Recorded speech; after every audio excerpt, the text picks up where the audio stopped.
Quero escolher um aroma para um ambiente específico. Como escolher? Oi gente, meu nome é Gabriela Bezutti, sejam muito bem-vindos ao nosso canal, um canal que foi feito exclusivamente para te ajudar a criar o seu ambiente autorrepresentável e aproveitar todos os benefícios de todos os nossos produtos.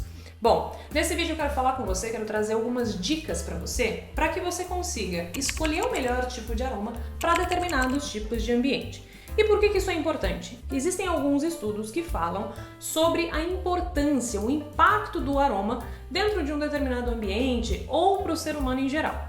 Quando a gente fala de capacidade olfativa, o nosso olfato ele é um dos maiores poderes que a gente tem.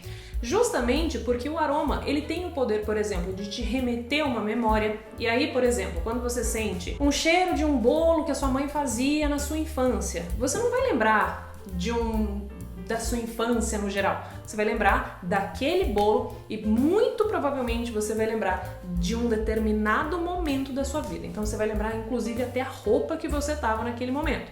É a mesma coisa se você, por exemplo, fui para uma viagem muito especial e uma casa que eu fiquei tinha um cheiro de tal coisa. Se um dia você sentir esse cheiro de novo, muito provavelmente vai te remeter à viagem, aquele lugar, aquela experiência.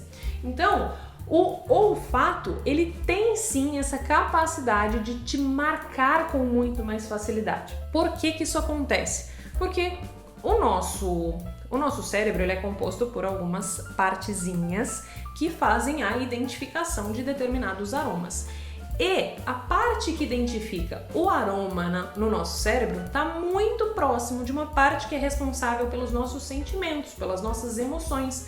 Portanto, existe uma certa confusão que o nosso cérebro faz quando mistura aroma e sentimento. Então, por isso que às vezes a gente gosta muito de um cheiro e às vezes a gente detesta outro cheiro, justamente porque o nosso cérebro associou a algum acontecimento, alguma pessoa, algum momento da nossa vida que tenha sido bom, que tenha sido ruim, enfim. E quando a gente vai fazer a inclusão do aroma dentro de um ambiente de uma maneira intencional e estratégica, que é o caso da gente criar identidades olfativas para alguns lugares, a gente precisa pensar em qual é a sensação que eu quero que aquele lugar tenha. Por exemplo, vamos imaginar que você queira colocar um aroma em um bar. E esse bar é um bar frequentado por muitos homens, né? Então, não faz sentido, vamos ver se você concorda comigo, não faz muito sentido a gente colocar um aroma que seja floral, porque não vai fazer nenhuma conexão com aquele espaço. Então, o que eu estou analisando em primeiro lugar? Só a família olfativa, tá vendo? E é importante que você entenda família olfativa e pirâmide olfativa que eu expliquei no vídeo da semana passada. Então, se você não viu, recomendo que veja.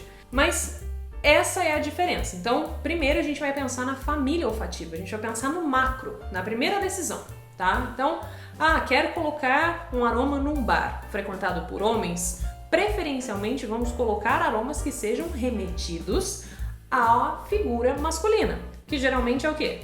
Amadeirados ou cítricos, tá? Então, não é uma regra, mas é uma classificação geral, mais ou menos para você entender. E aí sim, você vai começar a entender quais são as sensações causadas por aquele tipo de aroma, por exemplo.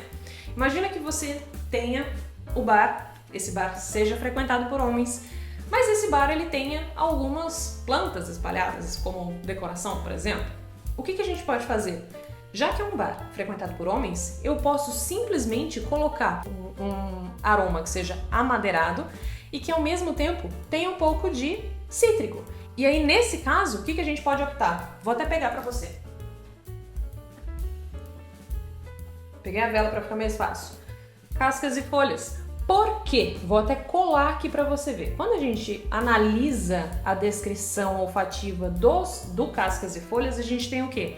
Cítrica, eu tenho notas cítricas aqui no meio e eu tenho também notas amadeiradas, tá? Então, quando a gente vê nota de cabeça, a gente tem limão, lavanda, lima da pera, verbena, aromas que são cítricos. Então, eles vão evaporar um pouquinho mais rápido, mas a gente ainda tem a nota de corpo e a nota de fundo. No corpo, a gente tem o quê? Lírio do vale, uma flor, e notas verdes vão dar essa sensação de estar no meio das plantas, de estar no meio da natureza, talvez um bar de madeira, imagina, por exemplo. E aí no fundo a gente tem musk, cedro e patchouli.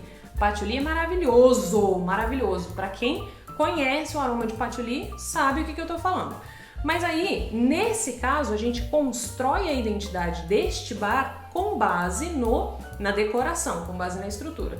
E aí, por exemplo, eu quero colocar um aroma dentro de um restaurante. Né? Não faz muito sentido, concorda comigo que não faz sentido mais eu colocar um aroma amadeirado? Por que não faz sentido? Porque eu preciso dentro de um restaurante. Olha só a sacada do negócio, como que é importante a gente fazer a aromatização de maneira estratégica. Quando eu vou colocar um aroma dentro de um restaurante, eu preciso pensar em aromas que aguçam as papilas gustativas, ou seja, que dê água na boca. Sabe aquela vontade de comer, aquela vontade de experimentar, aquela vontade de comer alguma coisa ali? É essa a intenção, porque é essa a intenção do restaurante, fazer com que você consuma mais. Então, colocar, por exemplo, uma nota de limão siciliano, ou colocar alguns aromas que a gente chama de famílias gourmand, que tem essa pegada mais adocicada, que é o caso, por exemplo, da Nut Bavarian.